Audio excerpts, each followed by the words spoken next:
bridge hold, single leg drops. So we're going to come into your bridge position. Inhale to prepare, both legs close to the glutes. Exhale to push up into your full bridge position.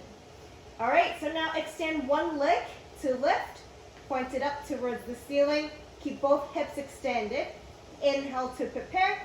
Exhale, lower down this one leg. Inhale, lift it up, back up. Okay, so the direction that you're pointing your leg is all the way straight right in front of you. Inhale to lift back up. Okay, so we're going to complete that for the whole duration of the repetitions that I suggested, and then you're going to repeat the other side. Okay, lower down. Exhale, push yourself back into the bridge. Extend the hips. One leg towards the ceiling to start. Inhale to prepare. Exhale, lower the leg. Not all the way down, just enough to keep in line with the other knee. Lifting all the way back up. And there you go, your single leg drop with your bridge hold.